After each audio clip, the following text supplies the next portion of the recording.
अशरफ शाहीन साहब, एक तो सुन्नी इत्तेहाद काउंसिल वाला मामला जो हल नहीं हो पा रहा और इस बार अब ये लीगैलिटी है कल सराउंडिंग के कल का जो इजलास है वो चूंकि आरिफ अलवी साहब ने 21वें दिन नहीं बुलवाया, तो क्या आपको ये लगता है कि आइन ये कहता है कि ये हक है स्पीकर का? आपको लगता है इसकी लीगैलिटी के ऊपर सवालिया निशान उठेंगे?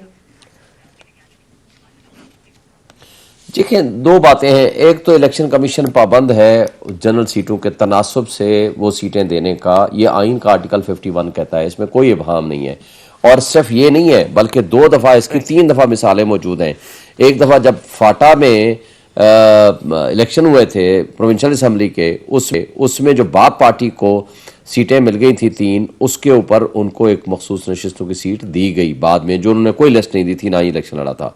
नंबर 2, दूसरी मिसाल आपके सामने एक पंजाब असम्बली वाली है हमारे पास। जो ही हमने ये किया था, बल्कि ये हमारे एक केस में भी उन्होंने 2018 में एक दिन डिले हुआ था, उसमें भी हमें मिला था। और तीसरी मिसाल जो थी वो पंजाब असम्बली की थी, जब 25 लोटे बने थे, उसमें से 20 तो वो थे जिनका दोबारा इलेक्शन हुआ था और 5 वो थी जो रिजर्व सीटों के ऊपर थी, वो हमें मिली थी। लिहाजा हाई कोर्ट का, सुप्रीम कोर्ट के और ये फैसला जात भी मौजूद हैं और प्रेसिडेंट भी मौजूद है।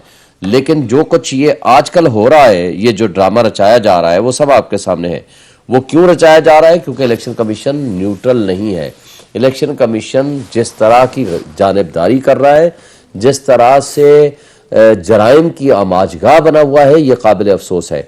अच्छा, फिर अगर आपकी नज़र में बनता है या नहीं बनता, उसका फैसला आपने इलेक्शन जो असम्बली का इजलास है उस तक क्यों लटकाना है? सबका फैसला आपने वक्त पे पहले कर दिया, दे दिया। अगर आपने खुदा न खास्ता नहीं भी देनी थी पीटीआई को या सुन्नी इत्तेहाद काउंसिल को, आप वक्त पे बता देते, हम अदालत चले जाते। आज कल सुबह अब इलेक्शन है।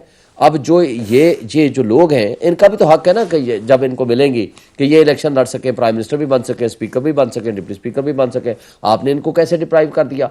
ये सारा का सारा जो कुछ इदारे मिलके लोगों के, अवाम के हुकूक के ऊपर, लोगों के वोट के ऊपर, लोगों के मैंडेट के ऊपर डाका डाल रहे हैं, ये बहुत काबिल अफसोस बात है। ये नहीं होना चाहिए।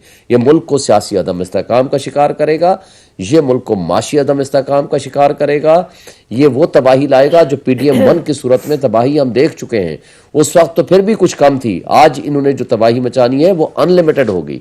इसलिए हम ये समझते हैं कि इदारों को अपनी बेहतरी करनी चाहिए, दुरुस्त फैसले करने चाहिए। फिर जो मैंडेट के ऊपर डाका डाला गया है वो गलत है। और जो कल का इजलास है, उसूली तौर पर ये प्रेसिडेंट के अलावा नहीं हो सकता था, लेकिन हम फिर भी जाएंगे, हमारे लोग फिर भी ओथ लेंगे। हमने अपने प्रोटेस्ट के साथ साथ अपनी हर पार्टिसिपेशन करनी है। जिस तरह हमें मजबूर किया जा रहा था कि हम इलेक्शन का बाइकाट कर दें, लेकिन हमने कहा बल्ले का निशान छीन लो, हमारे लोगों को गिरफ्तार करो, हमारे लोगों से नॉमिनेशन फॉर्म छीनो, प्रपोजल सेकेंडर को उठाओ, कैंडिडेट्स को किडनैप करो। उसके बावजूद हम इलेक्शन में जाएंगे। और हम गए और अल्लाह का शुक्र है हम जीते हैं और 3/4 मेजॉरिटी से जीते हैं। मगर जिस तरह फॉर्म 45, अब मेरा हल्का है, मैं 387 पोलिंग स्टेशन के फॉर्म 45 है मेरे पास, ओरिजिनल ड्यूली स्टैम्प्ड। अब मैं जीता हूं 1,05,000 से, मेरा मुखालिफ 50,000 वोट लेके उसको असम्बली में बिठा दिया। यही तीनों सीटें शाहबाद का हाल है। अब आप देखें, आज निसार चीमा की गुफ्तगू आ गई है, उसने कहा जी मुझे कहा गया आप सीटें लो, मैंने मना कर दिया। तो इस तरह के कई लोग हैं ना। लश्करी रईसानी ने कहा सुबह उठ के मेरे पास आए जी सीट ले लो, मैंने मना कर दिया। मुस्तफा कमाल कहता है, पीपल्स पार्टी वाले कहते हैं कि जनाब आपका तो 100% जाली है मैंडेट, हमारा 50% 60% जाली है। बात यह है कि वो कहता है हाँ जी ये मैंने कहा है। आप मुझे बताएं, अच्छा वो अचकजई क्या कह रहा है, अख्तर मेंगल क्या कर रहा है, फजलरहमान क्या कर रहा है। आप अगर देखो कि इस तरह का आप अगर गवर्नेंस करेंगे, इस तरह का डाका जनी करके आप ये समझते हो कि हम मुल्क की खिदमत कर रहे हैं, और ये जो मुल्क को तबाही और बर्बादी के किनारे पे लाके पहले ही खड़ा कर दिया है और मजीद आप इसको डुबोने जा रहे हैं। सर, IMF के लेटर से कोई खातिर ख्वाह को मतलब आपकी नीयत पे शक ही किया जाएगा कि आप नहीं चाहते कि पाकिस्तान की सियासत चले या पाकिस्तान में सियासी और मुआशी इस्तेहकाम आए, क्योंकि आपको पता है कि हमें पैसों की जरूरत है, हमें एक्सटेंडेड फंड फैसिलिटी लेनी है IMF से आते ही। जी देखें, सिंपल हमने क्या कहा है, हमने ये भी नहीं कहा कि तुम ये ऑडिट करो या इन्वेस्टिगेशन करो। भाई यहां से जो फाफिन ने, जो पैटर्न ने कहा है उसके मुताबिक इसकी सिर्फ तहकीकात करा लें। और क्यों कराएं? इसके लिए जो पब्लिक सपोर्ट के बगैर हुकूमत होगी वो कोई इसमें स्ट्रॉन्ग फैसले नहीं कर पाएगी, कोई रिफॉर्म्स नहीं कर पाएगी, ना उनमें कैपेसिटी होगी ना उनमें विल होगी।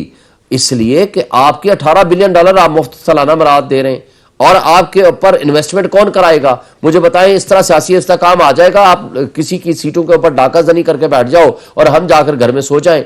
हम लोगों के हुकूक के जिम्मेदार नहीं है? क्या लोगों ने हमें जो वोट दिया है हम उनके हुकूक का तहफ़्फ़ुज़ ना करें? हमारी जिम्मेदारी है ना कि हम तहफ़्फ़ुज़ करें। तो उस सियासी अदम इस्तेहकाम के साथ इन्वेस्टमेंट कौन लाएगा? इनको तो लेजिटिमेट गवर्नमेंट ही कोई नहीं समझता। पूरी इंटरनेशनल वर्ल्ड चीख रही है, पूरा इंटरनेशनल मीडिया चीख रहा है। तो मुझे बताएं कि ये मुल्क को बेहतरी लाएंगे या मुल्क में तबाही लाएंगे? और फिर ये मजीद कर्जा लेके लोगों के ऊपर जो 12 रुपए बिजली के यूनिट को 70 रुपए में पहुंचा दिया, आप 170 पे पहुंचाएंगे। आज हम जो 15,000 रुपए का बिजली का बिल आता था, आज आप 2 लाख रुपए पे दे रहे हैं। जो 200 रुपए का आपका गैस की बिल थी, आप 10,000 रुपए आप नहीं थे पार्लियामेंट में, आप असेंबली में नहीं थे ना, आपके पाकिस्तान तहरीक इंसाफ नहीं मौजूद थी नेशनल असेंबली में। राजा रियाज वाज हार्डली ऑपोजिशन। तो अगर आप अपने हक से, आप अपने तरीके से ऑपोजिशन करेंगे तो हो सकता है कारकर्दगी भी बेहतर हो जाए। अगर आप लोग धांधली का रोना ही रोज रोएंगे बैठ के, तो फिर आगे मामला तो चलने से रहे ना। नहीं तो जिन्होंने डाका डाला है उनको कहे, डाकू भाई आपने बहुत अच्छा कर लिया, आपने जो कर लिया, हमारे ऊपर आपके सर पे मुसल्लत हो जाओ, हमारे घर पे काबिज हो जाओ। डाकू भाई आप मेहरबानी करो, एक कोना खुदरा एक गैराज दे दो, हम भी उसमें आके बैठ जाया करें। वो यही तो कहते हैं कि 2018 में उन्होंने भी तो बिल बड़ा किया था, आप 2024 में आप बड़ा कर ले। नहीं, देखें सना मुझे सिर्फ एक बात बता दें, कोई एक ये 245 फॉर्म लेकर आए 2018 में, कितने निसार चीमा ने आकर कहा था कि हाँ जी मुझे ऑफर हुई है लेकिन हमने नहीं एक्सेप्ट की?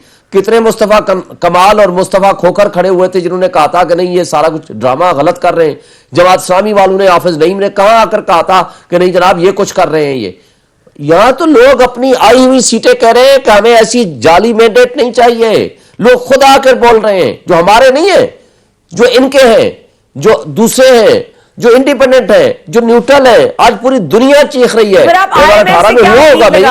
IMF से क्या बात है कि वो आके वाकई वो सीटों का ऑडिट करेंगे क्या? भाई सिंपल 30% नशिस्तें जो है उनका ऑडिट देखें। उन्होंने हमने उनको कहा भी नहीं आप ऑडिट करें। देखें हमारे साथ मुज़ाकरात किए थे free fair and transparent elections के लिए, इसलिए कि फ्री फेयर ट्रांसपेरेंट इलेक्शंस होगा तो रिफॉर्म्स आएंगी, सियासी अदम इस्तेहकाम का खत्म होगा, सियासी इस्तेहकाम आएगा तो माशी इस्तेहकाम आएगा, इन्वेस्टमेंट आएगी, इंटरनेशनल इन्वेस्टर आएगा और तब मुल्क तरक्की करेगा। ये नहीं है कि ये कर्जा ले और खा जाए, ये कर्जा ले अपनी मराहत में उड़ा दे, ये कर्जा ले $18 बिलियन के ऊपर $20 बिलियन डाले।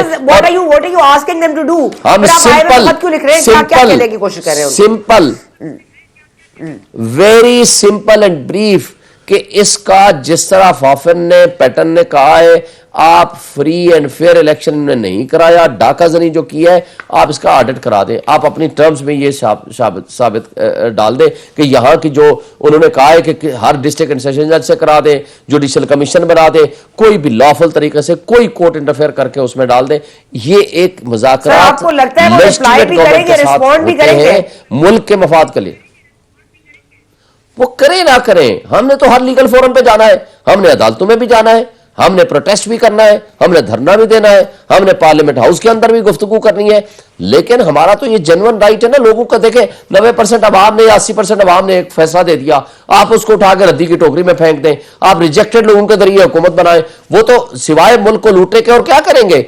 आप अपने घर में रहेंगे लेकिन आप बिजली का बिल की सूरत में आप उसका किराया देंगे। आप में कैपेसिटी है, मुझे बताइए इस बिजली के साथ कौन कारखाना चला सकेगा? सर आज फैसला महफूज हो गया ना, अगर इलेक्शन कमीशन आपको नहीं मुझे तो यही लगता है, मुझे तो यही लगता है।